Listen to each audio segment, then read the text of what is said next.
Muy buenas tardes para todos. En primer lugar, pues, muchas gracias por la invitación. Esta charla que hemos llamado Estudio Soy Riesgo, mi propósito es como de complementar eh, este ciclo de charlas del proyecto DIATA, ¿no? En el que dan diferentes temas. Cuando yo allí, el proyecto se llama como de su el proyecto SIATA, habíamos tocado, es un sistema de programa de Medellín, de Urra, es un proyecto de ciencia y investigación eh, que hace parte de una estrategia de monitoreo y de adaptación al riesgo de problemas ambientales, programas ambientales en el Valle de Urra.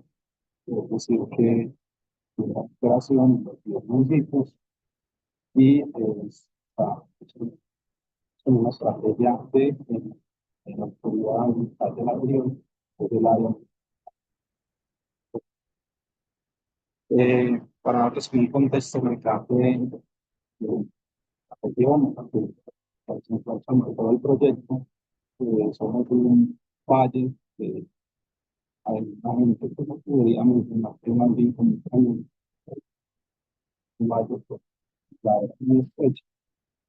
Eh, Uno de los principales problemas es la concentración de población en tan cortos valles, área muy pequeña, cerca de 4 millones de habitantes. Este valle, pues, topográficamente nos pone un desafío y altitudes que pueden variar mucho.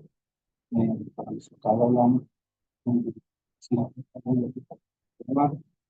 de con pendientes también muy variadas, de un río Medellín, Sol, es el eje principal por el río Medellín, en una zona pues, más plana del valle, claramente, con las laderas van aportando unas que unas más importantes que otras, van aportando cierta cantidad de agua, porque de las laderas, si bien en alto,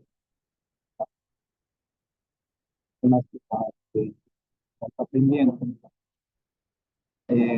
a alta ocupación urbana o la impermeable y pues de la agricultura, que no solamente está en la parte plana, sino que con el pasar de los años hasta mucho más hacia la y todas las propiedades. Pues, nuestra climatología es muy particular también, tipicado tropical, eh, están impactados tal, y factores climáticos que no solamente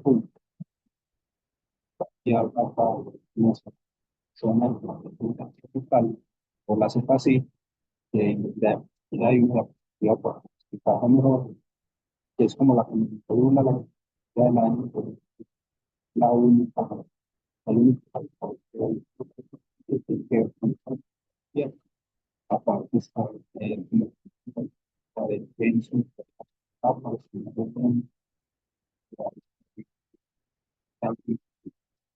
pues, favorables para los resultados, vamos a tener influencia de los organismos,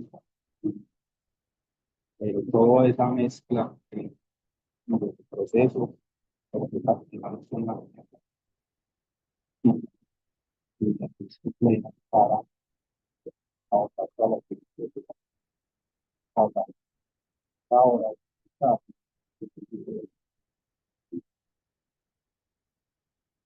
Entonces la climatología tiene unas características muy particulares en cuanto a los momentos de lluvia, para se caracterizan, sobre todo, de mucha intensidad corta duración y también podríamos registrar. Entonces, no, no por mucho territorio, ¿cierto? Esos son eventos que llamamos colectivos de las horas de la plata. Hay otro tipo de eventos en la noche, un poco más extensos, en cambio de tiempo, como en el espacial. Estos eventos en los que arranca la lluvia a la noche marcada, con un tiempo para aunque son lluvias no muy intensas, de baja intensidad, estas se vuelven muy importantes porque están eh, favorecen la retracción de la información. Entonces, imponen una protección antecedente, la fuente de oro, eh, llenando de agua los espacios del suelo, es corregir esa lluvia por infiltrarse y pues, puede generar un efecto conectado. La temporada de lluvias, con la la foto, que incrementa la producción de agua saturada, llena de agua y pues genera mucha más corrosión derivado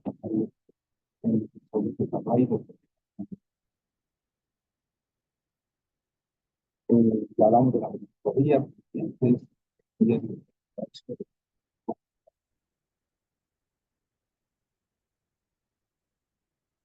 te hablaba de la Z, sí, pues zona de combate sí, tropical, nación, derecho, por la planta de nubes, que año, que va a estar abajo, y un dominio de la es con específico, y depende de las sistemas. Entonces, un anillo, es todo el globo, y para para nosotros, tiene gran influencia sobre gran parte del globo. Esta Z sí es la responsable de que el modal, la parte hacia abajo, el comportamiento del modal quiere decir que con dos picos de mucha lluvia, pero voy marcando la innovación, marzo, abril y mayo, la primera temporada de lluvia, justamente en la que estamos en este momento, para por decirlo así, como de la temporada de lluvia, y la segunda temporada de lluvia, muy bien. Los otros 6 meses también pues, pueden dividir en trimestres, y tienen el febrero, no, julio, agosto, es lo que llamamos no temporada seca, sino temporada de julio. Porque una de las novedades es que para nuestra región, podrán ver en los registros, que estamos haciendo, todo está bien, el proyecto, de policía, todo lo que se podía pasar, de Medellín, y otra en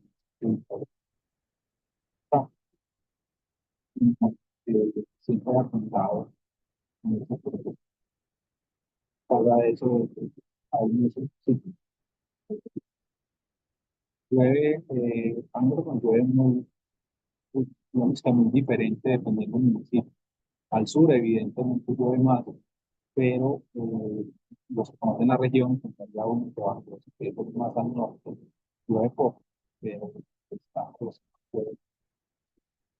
pero si vamos a ver, pues, efectivamente, más ahí, eh, y pues agregaría yo a Barcelona, ¿no?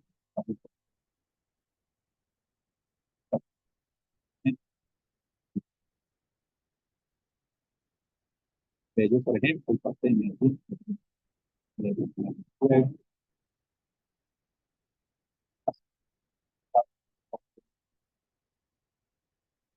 de hecho, es uno de los gráficos que están buscando es que estamos en un territorio estrecho, a pequeño, ¿cierto? El otro, estoy de los diferentes, dependiendo del sistema. Es una habla también como para que la propia, eh, la parte de todas las condiciones, ah, antrópicas de las condiciones, adelante, pues, también las condiciones.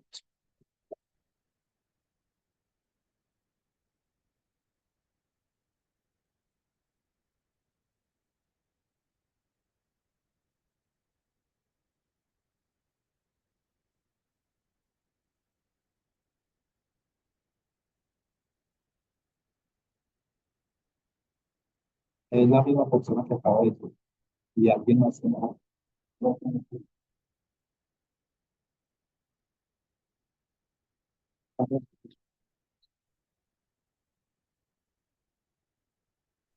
Compañerito, si están escuchando.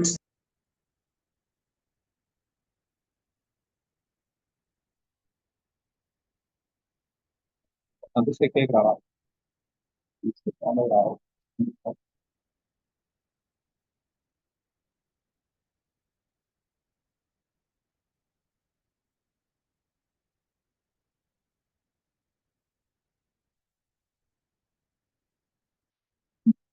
Entonces, acá,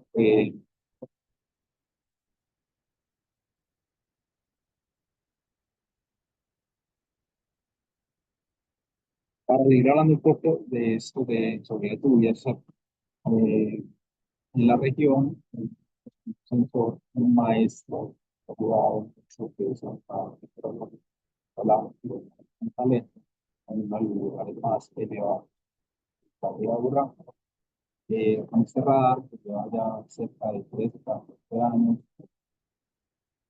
dándonos información, hemos podido caracterizar las lluvias que caen por aquí, ven el valle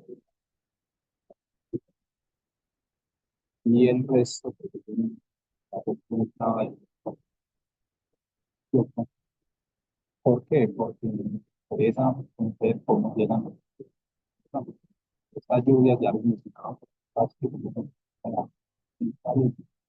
eh, están, pues, trae lluvia, porque, pues esas corrientes de viento, traen humedad, con de agua y nos aportan lluvia de todo tipo. Esa característica a partir de la edad, información de mucho detalle, que está fácil, imágenes, cómo está lloviendo este niño, o cómo por ejemplo, es un resumen de lo que ocurre en promedio para cada mes y es una buena para 9,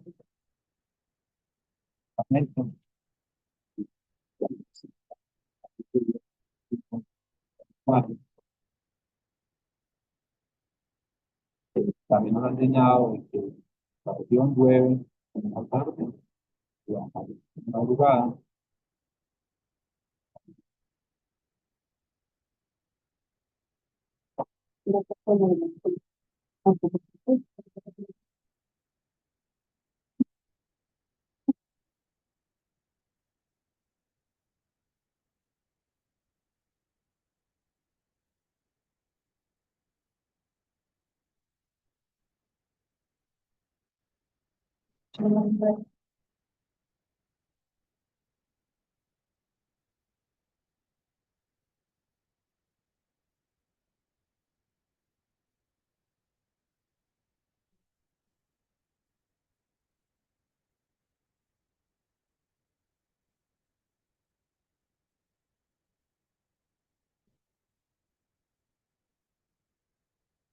Hola, ¿y aquí nos escuchan?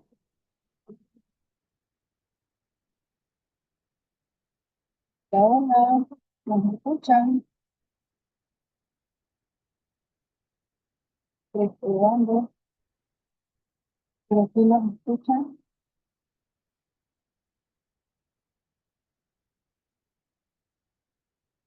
Hola.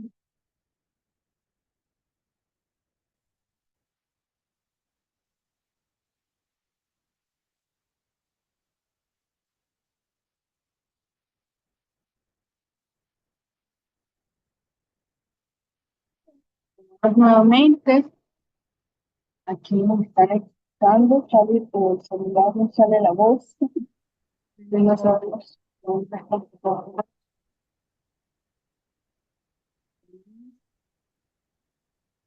Ya estamos compartiendo nuevamente.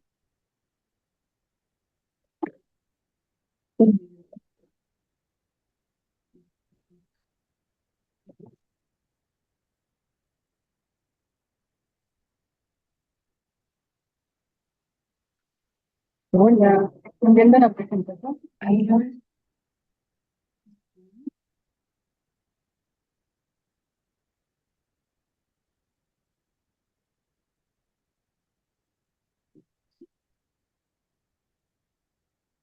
Lo dejo prendido el audio. Sí. No,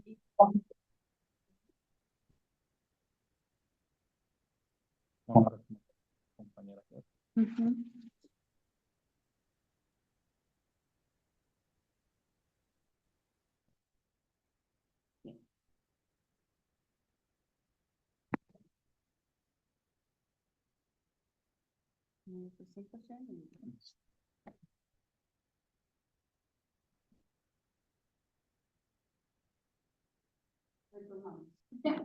Retomamos.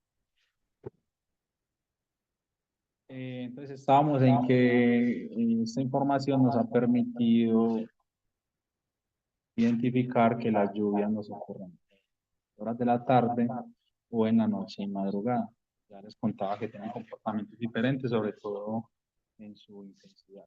Entonces, para esos procesos en los que es crítica la intensidad alta, pues tenemos mayores amenazas en horas de la tarde, y estos que son muy extendidos en la noche de baja intensidad, pues los que nos generan es una saturación del suelo de las plantas. Y esos eventos que ocurren en diferentes horas del día, pues también dependen del mes que ocurra. Pues, como ejemplo, estamos en marzo entrando a abril. Este color cálido nos indica que hay preferencia de que llueva en horas de la noche y en la madrugada. Es mapas de calor, mapas de calor, sí. En donde los colores más cálidos nos indican que es más frecuente que ocurra algo, ¿cierto? Aunque son más comunes en la noche y en la madrugada, no se descarta que puedan ocurrir en la tarde, como el que acaba de ocurrir el día de hoy. Pero hay meses donde sí es muy marcado la preferencia de que ocurra o en la tarde o en la noche. Entonces, esto también lo hemos aprendido como de la información histórica que se ha recolectado. Esta es como la gama de sensores que para nuestras necesidades hemos identificado que son los que nos brindan información valiosa. Entonces, ya les contaba el radar meteorológico. Es un radar tipo Doppler, banda C, que lo que hace es identificar los hidrometeoros que hay en la atmósfera y los convierte en un mapa como ese que están viendo acá, con colores, y esta escala de intensidades nos indica eh, precisamente la intensidad de la lluvia y que se obtenía a partir de la reflectividad. Entonces, aparte, hay otros sensores como el sensor de nivel para identificar niveles, profundidades y luego caudales en la red hídrica. Esto que ven, por ejemplo, que son 18 sensores, es el monitoreo sobre el río Medellín. Desde Caldas, que es en cercanías a donde nace el río Medellín, hasta el municipio de Barbosa, allá muy al norte. Entonces, ese monitoreo nos permite identificar minuto a minuto cuáles son los niveles que lleva el río Medellín. Así como esos, también hay otros en las quebradas o en los afluentes que vienen desde las laderas. Sensores de humedad del suelo para medir el agua dentro del suelo, la que no estamos viendo, la que no está en superficie, sino que se infiltró. Sensores de velocidad del agua, cámaras, desde aquí hay algunos ejemplos de lo que pueden lograr ver con las cámaras, sirenas, y eso está asociado a unos sistemas comunitarios en los cuales toda esta información tiene un propósito, y es alertar en tiempo real a unas comunidades que se capacitan por medio de unos procesos sociales, que aprenden a identificar su riesgo, lo aprenden a gestionar Esto va de la mano con las unidades municipales de gestión de riesgo, con los bomberos, y es como aterrizar toda esa información a casos críticos, en donde pues una alerta puede salvar las vidas y entonces por medio de una sirena que la gente ya sabe interpretar, se hace una ruta de evacuación, un punto de encuentro y de esa manera pues se logra prevenir, mm, sobre todo pues salvar vidas, básicamente lo que buscamos y prevenir como las afectaciones que pueda generar esta moneda. Sensores de sedimentos y piezómetros. Estos dos sensores son nuevos relativamente, están en un proceso piloto. Los sensores de sedimentos, lo que queremos medir es la concentración de sedimentos en suspensión que viajan por el río Magdalena. Sabemos que con la lluvia hay una removilización de sólidos por erosión que caen al río y los piezómetros son mediciones del nivel freático en algunos pozos para identificar cómo el agua en el suelo, el agua subterránea del acuífero libre del Valle de Aburrá va variando dependiendo de las temporadas de lluvia o de menos lluvia, ¿cierto?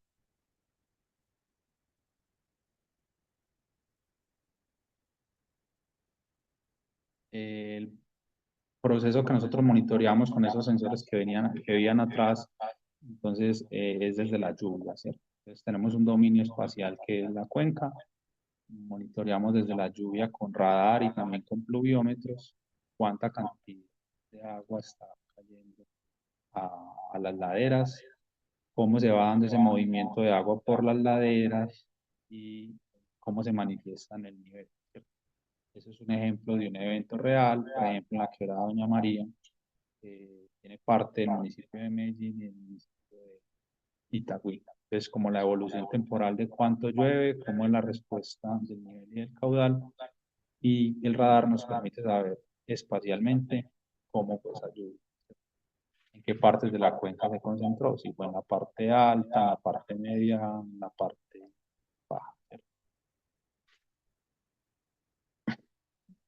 Para medir la lluvia, a la derecha vemos una información de radar y a la izquierda vemos pluviómetros, ¿cierto? Estas dos informaciones, aunque están midiendo lo mismo, son complementarias, ¿cierto? Los pluviómetros son la lluvia que llega a superficie y el radar es la lluvia que se encuentra en la atmósfera.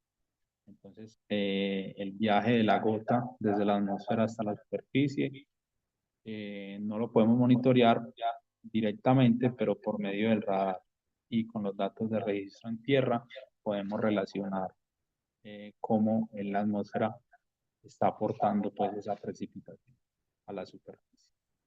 Les contaba que con las cámaras hemos logrado identificar algunas cosas que son valiosas. Este es un evento en el que el río Medellín logró desbordar hacia la regional, inundó lo que conocemos como el soterrado, ahí cerca a la Alpujarra, ¿cierto?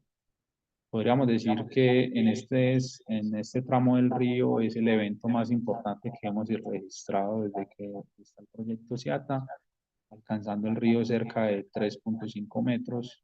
Eso hizo que se vencieran las bancas laterales, pues se vencieran es que la superara el nivel de agua. En las gráficas podemos ver los muros, en la de arriba a la derecha. Se superan los muros, pues el nivel de agua supera los muros y pues se logra un desborde hacia la superficie, ¿cierto? Este tipo de eventos son muy importantes al analizarlos porque nos da una idea de cuál es la respuesta a la que su respuesta hidrológica que está teniendo el río o cualquiera de las quebradas. Este río, para el tamaño que tiene, no debería responder tan rápido, ¿cierto? Sino que han ocurrido unas intervenciones no solamente en el río porque él era meándrico, tenía curvas y lo rectificaron hace alrededor de 50 años más. No solamente eso, sino lo que está pasando en las laderas también se ha manifestado. Entonces el agua está viajando más rápido de lo que debería y ese crecimiento así tan acelerado demuestra pues esto, pues, nos ayuda mucho a entender ese tipo de cosas.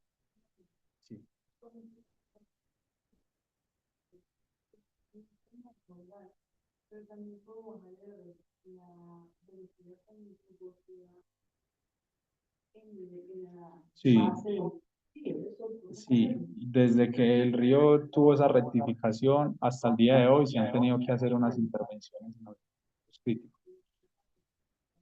Sí, alguno de ellos ha sido, por ejemplo, unos como parecidos a los que se hacen en el mar cuando no se quiere que se pierda más playa, ¿cierto? Como unos espolones en diagonal. Ese caso en específico es en el sector de la Macarena.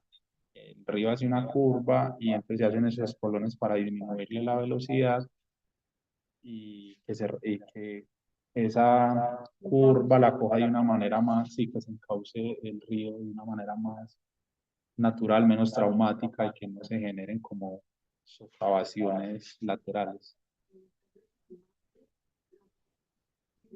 Direccionarlo con unos espolones aproximadamente 40 centímetros de alto, si no estoy mal son unos 6 u 8 instalados en esa zona. Uno los logra ver sobre todo cuando el río va bajito. Si está muy alto después de un evento de lluvia es difícil verlos, pero ahí están construidos. Ese se puede ver, hay otros puntos críticos que se han intervenido. Este video que está corriendo acá, por ejemplo, fue un asentamiento de la carrilera del metro. Pues debió cerrarse una de las carrileras y mientras se hacían las labores de recuperación, pues estamos en plena temporada de lluvias, pues aunque era un junio, pues estaba lloviendo mucho, particularmente ese año, y ocurrían casos como este que vemos ahí, y es que pues, personas y maquinarias interviniendo el cauce, y eso es un agravante más, por decirlo de esa manera, a la condición de riesgo ya normal que teníamos. Lo que ocurre ahí es que el río a tanta velocidad empieza a lavar las placas de cemento por el lado de atrás, termina dejándola en el aire, por decirlo así, se removiliza y queda desprotegido el talud y genera un hundimiento, en este caso, en la carrilera del metro. Esto ocurrió varias veces y tiene que ver también con el comportamiento que tiene el río, ¿cierto? Y algunas quebradas que llegan lateralmente al río, pero que deben pasar por debajo de la carrilera. También es un comportamiento similar. Este es uno de los procesos que les comentaba sociales en los que la información es aplicada básicamente para salvar las vidas. Este es un barrio de asentamientos normal, podríamos decir como invasión, ¿cierto? En donde la quebrada es el ingreso al barrio. Ustedes ven que las personas pasan a pie, también en sus vehículos. Y en eventos de lluvia, esto es una quebrada supremamente pendiente, de respuesta muy rápida, se generan velocidades muy altas y aquí pues lamentablemente ya han ocurrido fatalidades, ¿cierto? Por gente que intenta cruzar la quebrada. Entonces aquí llega CIATA con un sistema de alerta temprana comunitaria. El monitoreo es utilizado para la generación de alertas y las personas pues se evacúan y se resguardan en un lugar seguro, en un punto de encuentro, mientras los bomberos asisten y evalúan las condiciones. También pues nosotros suministramos información de cómo están las lluvias, de cómo van disminuyendo los niveles, para que las personas vuelvan como a esa cierta tranquilidad. Pues en el fondo no es remediar los problemas que ya de por sí se tienen, sino como más bien un mecanismo de adaptación al riesgo, por medio del conocimiento y del monitoreo. Nuestra forma de aproximarnos al riesgo, pues ya sabemos que la amenaza es la lluvia y los niveles altos. Todas estas condiciones como las de este barrio, por ejemplo, nos imponen una exposición y una vulnerabilidad muy clara, ¿cierto? Y esas dos cosas nosotros tratamos de traducirlas en un riesgo. Y ese riesgo lo manifestamos en estos 4 colores: verde, amarillo, naranja y rojo, que son definidos en particular para cada uno de los puntos y depende pues de las condiciones locales que tenga. Entonces, una descarga de alcantarillado se puede convertir en una condición de riesgo, porque si el río alcanza a superar ese nivel, quiere decir que el alcantarillado ya no alcanza, ya no entrega en condiciones adecuadas y hay un contraflujo o se devuelve por el alcantarillado inundando las vías y las viviendas, aún sin necesidad del que el río se desborde, sino que la condición de riesgo la impone es el alcantarillado. Y si hay un desborde o claramente como ven acá, eh, eh, no tiene ni siquiera paredes laterales que la contengan, sino que la quebrada sale casi con libertad para los lados, pues es mucho más clara la condición de riesgo y esto lo que nos lleva es que 1 metro de profundidad, por ejemplo, no es lo mismo en un barrio o en el otro, o en una quebrada o en la otra, o no es lo mismo tener 2 metros de profundidad en el río que en una de las quebradas que mostraba como en ese barrio, ¿cierto?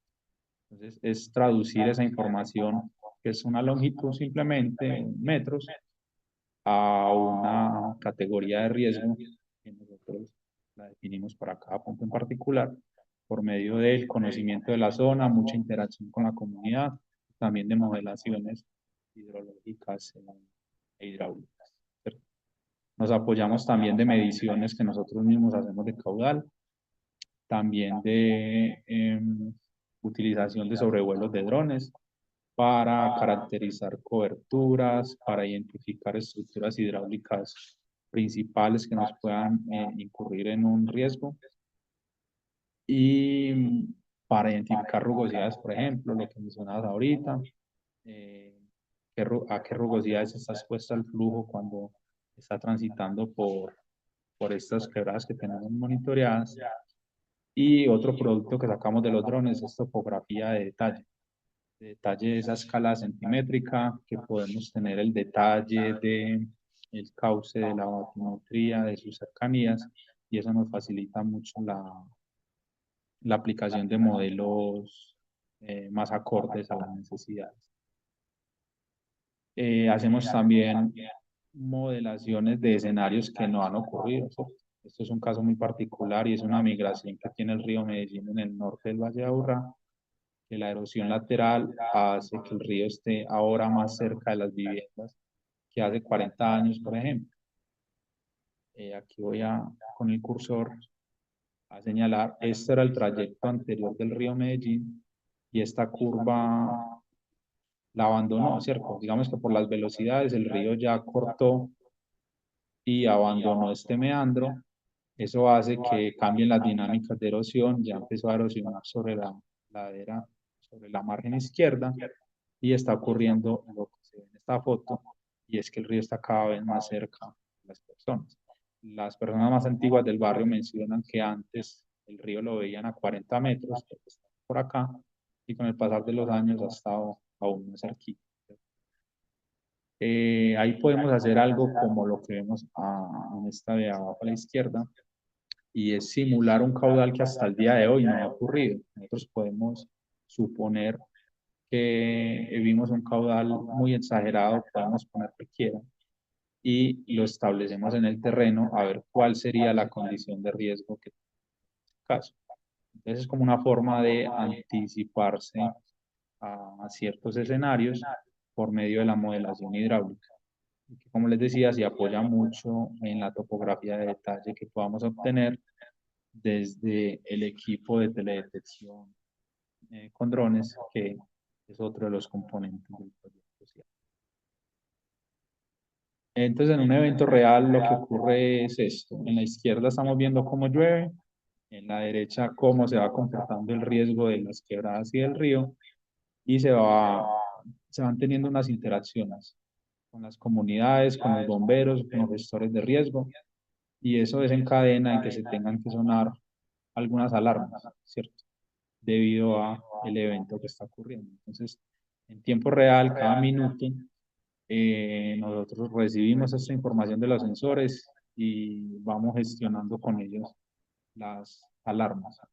Existe un grupo de personas, de profesionales que trabajan 24/7 interpretando esta información y teniendo estas interacciones, ¿cierto? Entonces, para este evento que tomamos como ejemplo, aquí en este momento ya se han tenido 18 interacciones y han sido necesarias la activación de 11 sirenas, ¿cierto?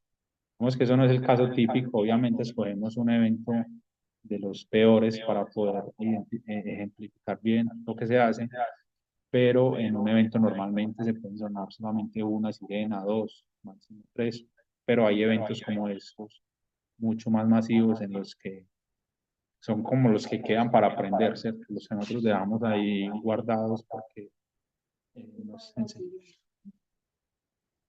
La sirena se toca desde ese grupo de profesionales. Eso queda una de las sedes de manera remota. Sí. Hay algunos sistemas de alerta en el mundo que las personas lo pueden activar, pero eso se presta pues para muchas falsas alarmas o para falta de confiabilidad en el sistema. Entonces, hemos optado ya por experiencias de que sea remoto desde el equipo de profesionales con una previa comunicación con las comunidades. Ellos juegan un papel muy importante. Les he hablado de que son de que tenemos cuencas que responden rápido. Esto que hay acá es cómo se comporta el caudal en el tiempo, ¿cierto? Lo que llamamos una hidrógrafa. Lo que queremos mostrar acá es que hay unas quebradas, las más azulitas, por ejemplo, que desde un estado normal de la quebrada, o sea, a un estado crítico, pueden pasar 15, 20 minutos, las que llamamos de respuesta muy rápida, ¿cierto? Que se convierten en un desafío también porque empieza a llover y a los 20 minutos ya tenemos que estar emitiendo una alerta, pues en el peor de los casos. Entonces es un reto para el sistema en tan poco tiempo lograr eh, generar esas alertas tempranas, ¿cierto? Hay otras quebradas que son mucho más grandes o porque no tienen una cobertura impermeable muy alta, pues se tardan más tiempo en responder, ¿cierto? El río Medellín, por ejemplo, al norte, nosotros sabemos que contamos con 2 horas y media desde que llueve acá en Medellín para que se eleven los niveles en esas partes y pues la generación de alertas es un poco más, no digamos más fácil, pero sí más cómoda de ejecutar que en estas quebradas que responden eh, tan lento, ¿cierto? Aún así, esa escala de minutos, sí, si vamos a hablar de cuencas muchísimo más grandes como el Cauca, el Magdalena y otros ríos, eso puede tardar días, pero en el caso de nosotros es de minutos y a lo sumo pueden ser 2 horas y media para nuestro dominio. Son los 10 municipios, pero es una cuenca relativamente pequeña y que responde muy rápido. Para el comportamiento del agua en el suelo, esto que están viendo acá es como con estos sensores que son como unos tenedorcitos que se ven ahí a 3 profundidades distintas, medimos como la trazabilidad del agua que entra en el suelo, ¿cierto? Por medio de un parámetro que se llama la humedad del suelo, la misma que uno podría medir en un laboratorio cuando tiene una muestra, y es cuánta cantidad de agua hay en un volumen de control determinado. Eso lo medimos con unos sensores y podemos ver como la evolución de esa cantidad de agua que hay en el suelo, producto de la lluvia. Es muy importante porque ya después de cada evento podemos determinar en qué condiciones de humedad quedó el suelo. Esto también a la larga es recarga del agua subterránea o del acuífero libre del Valle de Aburrá, que se mide por medio de los piezómetros que les mencionaba al principio de la presentación. Por medio de la modelación generamos mapas de humedad del suelo para los sitios donde no podemos tener sensor. Obviamente no podemos instalar estos sensores en todas las laderas, en todas las unidades del suelo, como uno quisiera, pero por medio de la modelación y con algunos puntos de control que nos dan los sensores podemos tener algunas aproximaciones espaciales, ¿cierto? Eso por medio de la modelación.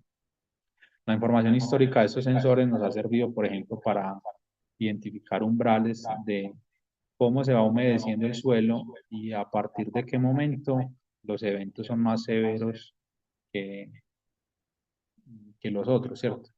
Me hago entender aquí mejor. Un evento de lluvia en donde llueva la misma cantidad no es lo mismo al inicio de la temporada de lluvias que al final. ¿Por qué? Porque al inicio de la temporada de lluvias, la mayoría del agua va a infiltrar en el suelo, dado que hay unas condiciones de sequía en el suelo que lo permiten, pero al final de la temporada de lluvias, el suelo ya no recibe más agua, está totalmente húmedo, hay un umbral a partir del que ya no cabe más agua y sí se puede generar eventos de creciente debido a que hay más escorrentía. Entonces eso es como lo que obtenemos a partir de medir el agua que hay dentro del suelo o la humedad, ¿cierto? Los sensores de nivel también nos han servido para identificar caídas en el nivel. Uno pensaría que con los niveles solamente le interesa cuando crece, cuando tiene niveles rojos o naranjas, pero estas caídas de nivel, estas esas sequías, así como todas repentinas, pueden obedecer, por ejemplo, a un caso como estos, si es un movimiento en masa que represó por completo la quebrada y con el tiempo pues se fue recuperando y por fortuna llegó a su nivel normal. Eso ocurre porque el suelo se dejó lavar fácilmente, se, se pudo derribar la represa naturalmente, ahí no hubo intervención ninguna, pero sí fueron como 25 o 30 minutos realmente de angustia porque éramos esperando a que se volviera a recuperar la quebrada, porque entre más tiempo pase quiere decir que hay más agua represada y que puede ser peor. Entonces es como una medición del nivel, pero al contrario de lo que nosotros estamos acostumbrados a ver, ¿cierto? Otra de las amenazas, y estas ya sí son muy típicas, que son de la zona plana, es que por la impermeabilización la cantidad de agua no cabe en las redes de alcantarillado y ocurren estas acumulaciones de agua en los puntos más bajos, ¿cierto? Nosotros los llamamos pasos a desnivel o también deprimidos viales y son puntos que por su topografía son como una batea en las que el agua se va a ir a concentrar allá. El agua que no pudo ser evacuada por la red de alcantarillado y tampoco se puede infiltrar, pues entonces va a quedar aquí retenida. Para eso tenemos otro tipo de sensores que miden dentro de los alcantarillados, como en este caso, o miden en la vía, ¿cierto? Medir en la vía es importante porque nos ayuda a generar alertas, sobre todo de movilidad, ¿cierto? De movilidad quiere decir que, como lo vemos en este dibujito, hay algunas profundidades que se vuelven críticas para un paso de un vehículo, por ejemplo. No permite que la llanta gire o no permite al conductor B ver qué tiene delante de él para poder cruzar, o una altura de agua que ya no deja abrir la puerta, o una altura de agua que genera un choque hidráulico y hace que el carro se apague y ya no va a prender por más mundo. Entonces, eso es lo que nos da los colores, los mismos que los que hablamos ahora, verde, amarillo, naranja y rojo, pero ya enfocados en otro tipo de riesgo que es el de paso de vehículos. Esto que ven acá es como un inventario de los eventos que hemos tenido en diferentes puntos. Hay algunos que son más protagonistas que otros, con más rojos y naranjas, otros que a pesar de que no tienen mucha frecuencia en la ocurrencia, han generado poquitos rojos o naranjas, pero que han sido trágicos, que de pronto ha llegado también a fatalidad. ¿Ibas a preguntar algo ahí?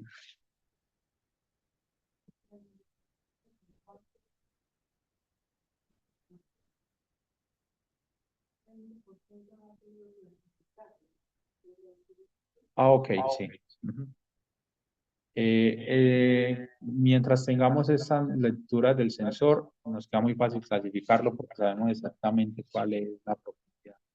Pero si ocurrieron eventos antes de que tuviéramos instrumentación, ya lo hacemos por videos o por fotos o tratando de identificar visualmente cuál fue la profundidad. Pero hay veces no tenemos ni siquiera fotografías, tenemos una noticia de que ocurrió un atrapamiento de un bus, por ejemplo, pero no tenemos más información, no podemos clasificar.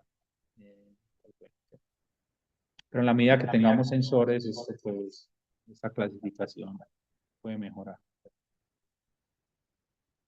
Como estrategia de apropiación social del conocimiento, se han estado pintando esos niveles, a que la gente los vea, que al pasar por ahí identifique que en algún momento el nivel de agua puede llegar a un rojo ahí, y pues es un punto crítico, una manera también como de llegar a la comunidad, pero también de nosotros mismos estar seguros de que los están viendo bien, porque con la cámara podemos identificar efectivamente hasta dónde llegó el nivel del agua en esa paleta de colores. Sí.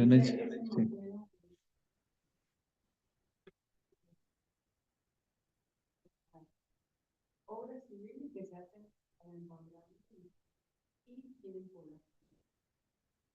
Ajá. Les mencionaba que tenemos casos de, bueno, hay quebradas que para permitir el crecimiento de infraestructuras en superficie, pues fueron conducidas por debajo, ¿cierto? Lo que llamamos, pues, por estructuras de Boscolver, por ejemplo, por decir algún caso. Que son quebradas que fueron escondidas por debajo de la superficie, y yo les mencionaba ahora que algunas de ellas pasan por debajo del metro, por ejemplo.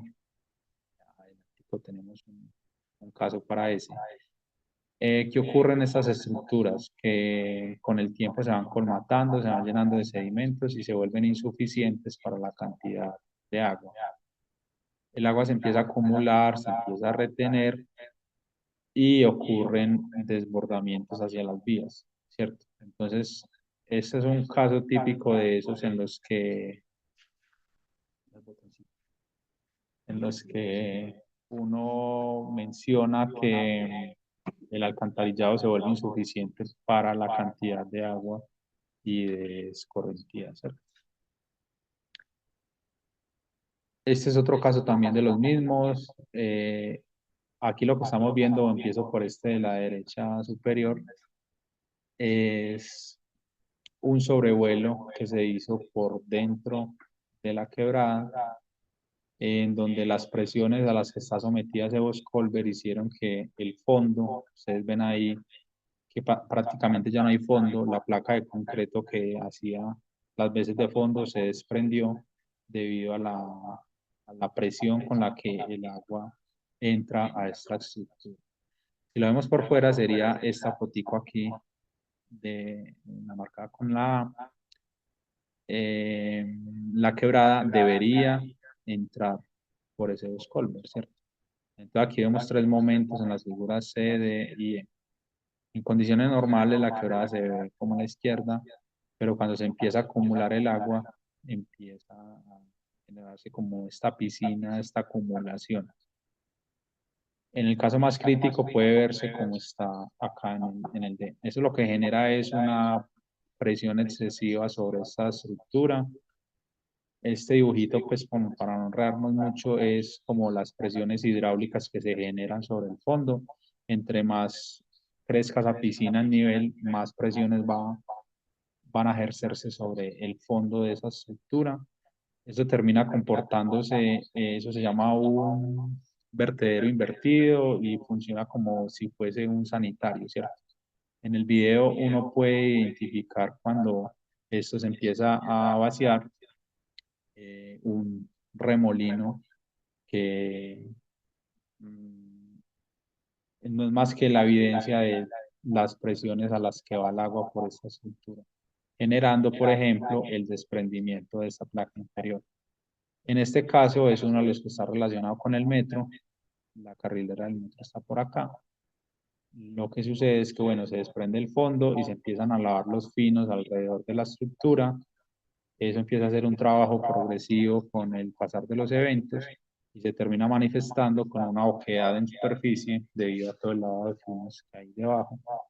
Ocurrió ya una vez y eso genera asentamientos en superficie, por ejemplo, en la carrilera. Estas son estructuras que fueron diseñadas ya, pues, hace muchos años, de hecho antes de que estuvieran, pues, no se imagina uno. Tercer caso, quebrada la presidenta, también algo muy similar. El agua ya no cabe por esta estructura. La quebrada fue escondida en algún momento para la glorieta construir la glorieta encima, ya el agua no cabe y ocurren eventos de inundación en la vía, como las tres fotografías que se ven allí. Ya el último tema del que queríamos presentar es acerca de los incendios forestales. Entonces, desde el componente de hidrología y también en combinación con el componente de meteorología, abordamos otro tipo de riesgos que son los incendios forestales, no los incendios estructurales. De eso sí, nada que ver porque recordemos que nosotros estamos más enfocados como en las amenazas ambientales, ¿cierto? Entonces, la dinámica de temperatura, de viento, de humedad del suelo generan que en temporadas secas o de ausencia de lluvias, el riesgo al que estamos sometidos son los incendios forestales. Y lo que vemos es mismo incendio mirado con dos cámaras diferentes. La de arriba es una cámara visual, como de un celular cualquiera, ¿cierto? Y abajo una cámara térmica. La cámara térmica en este caso es muy importante porque el incendio en algún momento puede parecer que ya se extinguió, pero la superficie sigue tan caliente que el incendio se propaga es por debajo, por las raíces, por el suelo, ¿cierto? Por los espacios vacíos. Entonces, la cámara térmica nos ayuda a identificar esos casos en donde el suelo sigue a mucha temperatura y que en una cámara normal, la de arriba, no lo podríamos identificar. Al mismo tiempo se están midiendo los vientos, ¿cierto? La velocidad del viento es determinante en que el incendio se pueda propagar o no, o que tenga más éxito de propagarse. Lo que estamos viendo acá es una rosa de los vientos. El color nos dice la magnitud en la que está entrando el viento y la ubicación que tenga en ese círculo es en qué dirección están llegando. En este caso llegaban desde el noreste y se dirigían al suroeste. Por eso la pluma, o eso determina que la pluma se mueva en cierta dirección. Otro dato ahí es que cuando los vientos llegan directo a la ladera, de abajo hacia arriba, hay más probabilidades de que se propague el incendio. Contrario a cuando los vientos vienen de ladera arriba hacia abajo. Y en ese caso, tienen menos posibilidades de propagarse. Y si miráramos las horas ahí en esa animación, pues el evento de incendio inició con temporadas altas, temperaturas altas y humedad relativa muy baja.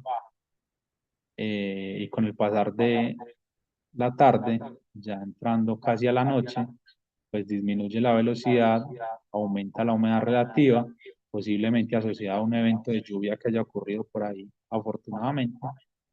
Y ese comportamiento genera pues que el incendio termine apagándose, ¿cierto?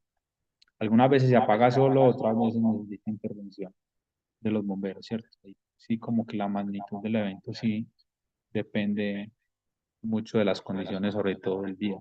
Si por ahí está la fortuna de que se atraviesa un evento de lluvia o una lluvia pequeña, baja la temperatura, aumenta la humedad relativa y se apaga mucho más fácil el evento.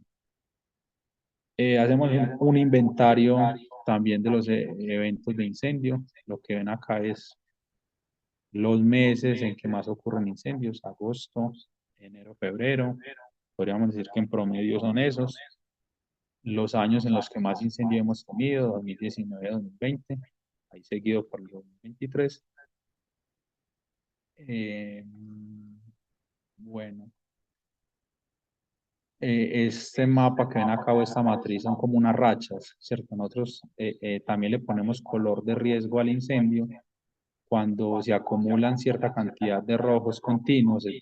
Nosotros lo entendemos como que, bueno, dejó de llover 3, 4 días consecutivos, ya al quinto van a empezar a ocurrir incendios. Entonces hemos identificado como un umbral de que la ausencia de lluvias nos empieza a generar aumentos en la cantidad de incendios. Esta es una foto de cómo es una cámara térmica. Tenemos una red distribuida en puntos estratégicos del Valle de Aburrá, que nos permita girarla y ver a la ladera que queramos o que sea de interés. Y la imagen que obtenemos de esa cámara es como lo que vemos abajo, es un mapa de calor que nos dice la temperatura de la superficie, cuál es la temperatura del suelo en todo momento, ¿cierto? Pues no solamente cuando hay incendios, sino que podemos estar chequeando continuamente esa temperatura. Estos incendios se convierten en un problema también de calidad del aire, ¿cierto? Ya este pedacito lo tenía acá como para explicar algo de por qué también nos interesa mirar los incendios que ocurren por fuera del Valle de Aburrá. De hecho, en Amazonas, en Orinoquía, los llanos orientales, esos incendios también nos interesan. Nosotros estamos viviendo en un valle muy estrecho, en donde los contaminantes, entre ellos la biomasa que se quema de los incendios forestales, queda suspendida en la superficie. En condiciones ideales, en la superficie no, en la atmósfera, en la parte baja de la atmósfera. En condiciones ideales llegan los vientos alisios y barren con esas partículas del aire y pues nos refresca la atmósfera, por decirlo de esa manera. Pero en condiciones desfavorables, esos contaminantes quedan concentrados aquí abajo en la base del valle y pues se nos disparan los indicadores de PM2,5, PM10, que son indicadores de mala calidad del aire. En 2020, estando pues todos en pandemia y la gente encerrada sin vehículos en la calle, resulta que se identificaban niveles de calidad desfavorables muy altos.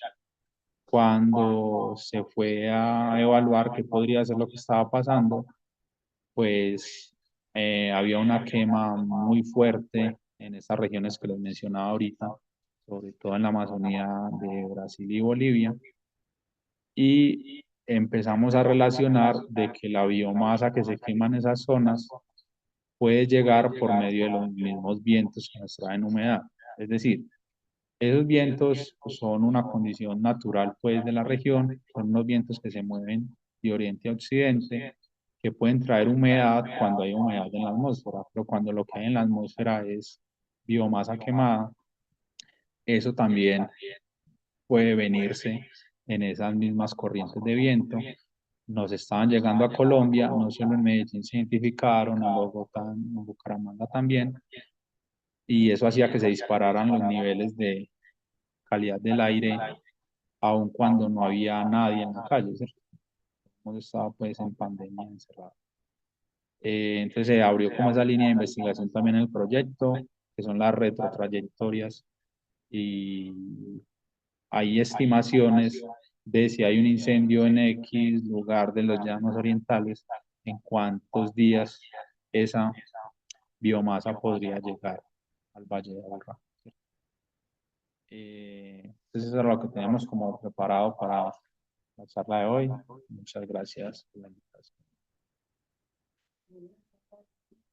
Virtual, ¿se nos puede dar una pregunta?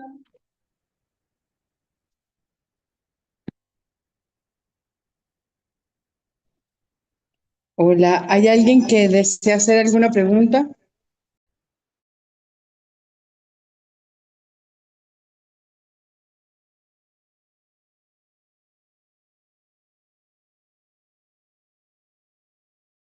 Damos por terminada la charla. Los invitamos a seguir nuestras redes y agradecemos a todos los del CIATA y en especial a nuestro ingeniero hoy, ¿verdad? Gracias. Hasta luego.